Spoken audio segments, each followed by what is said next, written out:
Հիվանդասենյակում երկու հոգի էինք։ Ես այդ ժամանակ մոտ 30 տարեկան էի։ Կողքիս պառկած հիվանդը ինձանից մոտ 10 տարով ավելի երիտասարդ էր։ Երկուսս էլ գրականության սիրահար էինք։ Անընդհատ խոսում էինք գրականությունից։ Երիտասարդի վիճակը առողջական շատ ավելի վատ էր, քան իմը։ Հանկարծ ասացի, գիտես որ Չարենցի նոր գիրքն է լույս տեսել, անտիպ գործեր կան։ Հետաքրքիր էր, որ նույն գիրքը երիտասարդը նույնպես առել էր։ Ասաց ծանոթ եմ գիրքը, այն էլ բավականին լավ։ Նույն օրը մորը խնդրեց, որ հենց Չարենցի այդ գիրքը բերի հիվանդանոց։ Հաջորդ օրը, երբ մայրը բերեց, իրերը սկսեց դասավորել, գիրքը դրեց սեղանին, տղան խնդրեց մորը, ասեց մամ, բացիր անվեռնագիր բանաստեղծությունը և սկսի կարդալ։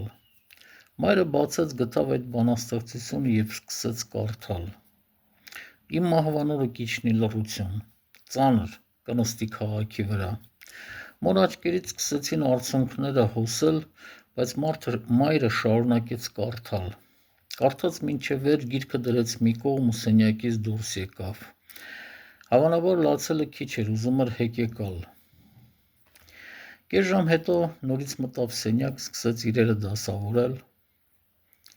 Հաջորդ օրը երիտասարդին տարան վիրահատության և նա այլևս չվերադարձավ վիրահատությունից։ Վիրահատության ժամանակ մահացել էր։ Հավանաբար կանխատեսել էր իր մահը և հենց դրա համար էր մորը խնդրել բերել Չարենցի այդ գիրքը և կարդալ հենց այդ բանաստեղծությունը։ Անվեռնագիր բանաստեղծությունը Չարենցի վերջին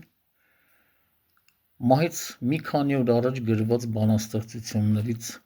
մեկն է, որը իրերի հետ փոխանցվել է նրա կնոջը։ Բավականին ցավալի բանաստեղծություն է։ Սա իրական պատմություն է, որ ես տեսել եմ իմ աչքերով Երևանի հիվանդանոցներից մեկում տարիներ առաջ։